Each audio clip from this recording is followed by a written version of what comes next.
Saudara-saudaraku kekasih di dalam Yesus Kristus, pada kesempatan yang indah ini marilah kita mempersiapkan diri mendengarkan sabda firman Tuhan untuk membekali kita di dalam aktivitas kita baik hari ini, hari esok, dan seterusnya. Sebelum kita membaca dan merenungkan firman Tuhan, mari kita berdoa. Allah yang kekal, Bapa yang maha murah, maha pengasih, dan maha penyayang. Di malam dan sore hari yang indah ini kembali kami datang ke hadapan hadirat-Mu mengucap syukur dan banyak terima kasih untuk segala tuntunan, pimpinan, dan penyertaan-Mu dalam hidup kami. Kesempatan yang indah di saat ini kami akan membaca dan merenungkan firman-Mu. Ya Roh Kudus, tuntun kami sertai kami di dalam pemberitaan firman-Mu di saat ini sehingga dapat berkenan bagi setiap orang yang mendengarnya. Di dalam nama Yesus Kristus kami berdoa. Amin. Saudara-saudara kekasih dalam Yesus Kristus, firman Tuhan bagi kita di saat ini saya akan membaca di dalam Perjanjian Lama, yaitu di dalam kitab Mazmur pasal 29. Kita akan membacanya dari ayat 1 sampai ayatnya yang ke-11. Mazmur 29 ayat 1 sampai ayatnya yang ke-11. Yang berbunyi demikian. Kebesaran Allah dalam badai. Kepada Tuhan hai penghuni surgawi, kepada Tuhan sajalah kemuliaan dan kekuatan. Berilah kepada Tuhan kemuliaan namanya. Sujudlah kepada Tuhan dengan berhiaskan kekudusan. Suara Tuhan di atas air. Allah yang mulia mengguntur. Tuhan di atas air yang besar. Suara Tuhan penuh kekuatan. Suara Tuhan penuh semarak. Suara Tuhan mematahkan pohon aras. Bahkan suara Tuhan menumbangkan pohon aras Libanon. Ia membuat gunung Libanon melompat-lompat seperti anak lembu dan gunung Sirion seperti anak banteng. Suara Tuhan menyemburkan nyala api. Suara Tuhan membuat padang gurun gemetar. Tuhan membuat padang gurun Kades gemetar.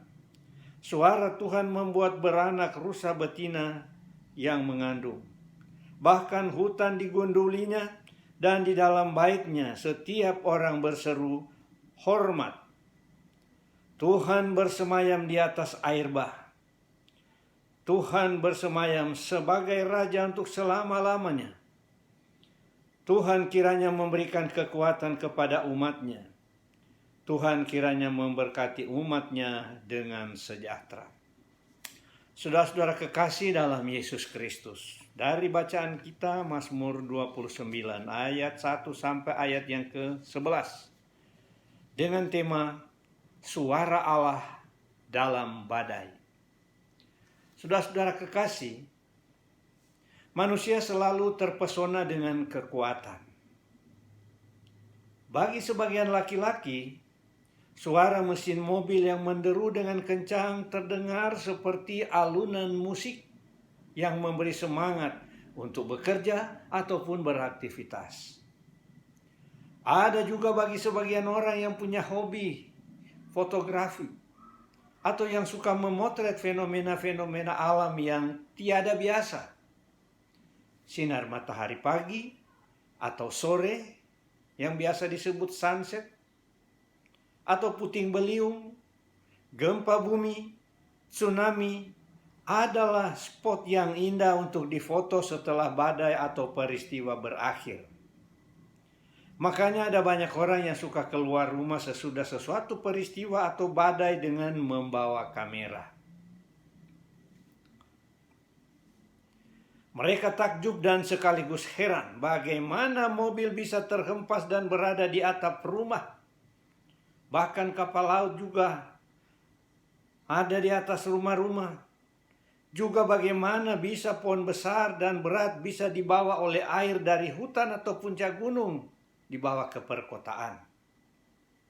Termasuk yang kita lihat di beberapa tempat dengan peristiwa-peristiwa alam membuat hal-hal yang mengherankan manusia. Di situ muncul pertanyaan-pertanyaan tentang kekuatan besar yang bisa menggerakkan sesuatu yang mustahil bisa dilakukan oleh manusia. Hal ini membuat manusia atau membuat kita sadar bahwa ada kuasa adi kodrati di luar kita yang mampu melakukan segala sesuatu di luar akal dan nalar manusia.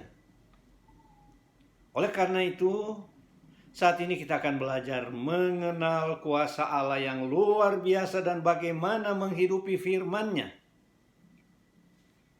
Saudara-saudara, puisi yang indah ini yang juga disebut oleh beberapa ahli Alkitab sebagai himne atau pujian, ditulis oleh Raja Daud. Puisi ini menggambarkan betapa kuat dan dahsyatnya badai serta Daud memahaminya sebagai suara dan kekuatan dari Tuhan itu sendiri. Menurut James Montgomery Boyce, Mazmur ini murni adalah sebuah pujian. Dalam Mazmur ini, umat diminta untuk memuji, mengagumi kekuatan, untuk memuji dan mengagumi keindahan dan kedikdayaan Allah. Kita lihat dalam bacaan ini, ayat 1 sampai ayat 2. Perintah untuk menyembah Tuhan. Mazmur ini sangat terkenal karena penekanannya pada nama Tuhan yang dicetak dengan huruf besar semua. YHWH, tapi dibaca Adonai. Yang digunakan kurang lebih dalam bacaan kita tadi ada 18 kali dalam 11 ayat ini. Itu bukan asal ditulis, tapi ada makna tertentu. Orang Israel selalu menyebut nama Yahweh dengan Adonai, karena menganggap bahwa nama tersebut itu terlalu suci untuk diucapkan atau diungkapkan oleh umat. Seperti yang Allah sampaikan dalam Yesaya 48 ayatnya yang kedua. Aku ini Tuhan, itu namaku. Inilah juga sekaligus menunjukkan bahwa YHWH atau Yahweh adalah Adonai, adalah penguasa alam semesta, Allah atas Israel. Tidak ada satu kuasa pun yang mampu mengalahkan kuasa Tuhan dalam suaranya dan firman-Nya. Jadi, saat saudara-saudara membaca kitab Perjanjian Lama dan mendapati kata Tuhan yang ditulis dengan cetakan besar, huruf-huruf yang besar, maka kata tersebut adalah terjemahan dari Yahweh. Berilah kepada Tuhan kemuliaan karena namanya. Namanya adalah Adonai. Ini adalah panggilan untuk mengenali karakter dan sifat Allah dalam perjanjiannya dengan bangsa Israel. Nama Tuhan itu mulia. Oleh karena umat dipanggil untuk menyembah Tuhan. Menyembah Tuhan dalam keindahannya, menyembah Tuhan dalam kekudusannya. Artinya manusia harus tunduk dalam kerendahan dirinya akan kebesaran, keindahan, kekudusan Allah yang maha dahsyat. Kita perhatikan ayat 3 dan 4. Suara Allah yang maha dahsyat. Pada ayat 3 kita mendapati pertama kali dari 7 kata suara Allah yang diucapkan si pemazmur. Kata suara Allah menekankan pada kekuatan dan kekuasaan Allah yang diekspresikan melalui suaranya. Kekuatan dan kekuasaan Allah ini memiliki hubungan yang erat dengan firman-Nya. Jika suara Allah penuh kuasa, maka firman-Nya pun juga memiliki kekuatan yang sama. Allah yang mulia mengguntur. Kalimat ini tidak hanya bermakna puitis tetapi secara jelas menggambarkan suara Tuhan. Suara ini berasal dari tempat yang maha tinggi. Suara Allah melampaui suara-suara lain yang terdengar. Hal ini memunculkan kekaguman dan yang tak terkatakan. Suara Tuhan di atas air. Pada zaman purba, orang Israel bukanlah pelaut. Oleh sebab itu ketika melihat lautan, mereka akan merasa was-was. Karena bagi mereka hal itu akan berbahaya dan akan mendatangkan malapetaka. Namun Daud menyadari bahwa kekuatan suara Allah yang penuh keagungan menguasai air dan lautan. Di samping itu, orang Kanaan kuno juga mengenal Yam sebagai penguasa lautan dan Baal sebagai dewa kesuburan dan guntur. Namun di sini Daud mendemonstrasikan kepada umat bahwa Allah Israel adalah Tuhan atas lautan. Ayat 5 sampai ke 9 di situ kita melihat suara Tuhan atas ciptaan. Suara Tuhan mematahkan pohon aras. Pohon aras di Lebanon sangat terkenal dengan ukurannya yang besar dan kegagahannya. Namun suara Tuhan sangat dahsyat sehingga dapat menumbangkan pohon aras Lebanon. Kita dapat membayangkan bagaimana petir mengeluarkan nyala api, membakar dan menghancurkan pohon aras Lebanon. Daud membayangkan suara Tuhan seperti petir, tapi lebih besar dan lebih dahsyat. Kita lihat di ayat 9. Suara Tuhan membuat gunung Lebanon melompat-lompat seperti anak lembu dan gunung Sirion seperti anak banteng. Ketika petir menyambar dan menghancurkan pohon-pohon aras Lebanon, maka Daud menyadari bahwa rusa betina akan beranak dan hutan akan gundul. Hal ini lagi-lagi mengilustrasikan betapa maha dahsyatnya suara Tuhan. Dan di dalam baitnya semua orang akan berseru hormat. Saudara-saudara kekasih, ketika memandang alam semesta, Daud menyadari bahwa guntur dan kilat itu sangat menarik perhatian manusia dan memunculkan kekaguman bagi orang yang menyaksikannya. Hal ini juga berlaku bagi umat Allah dalam baitnya. Mereka tidak akan gemetar dan ketakutan ketika ada badai. Tetapi dalam kekaguman mereka kepada Allah dan mereka akan berkata hormat untuk peristiwa-peristiwa ini. Saudara-saudara kekasih di dalam Tuhan.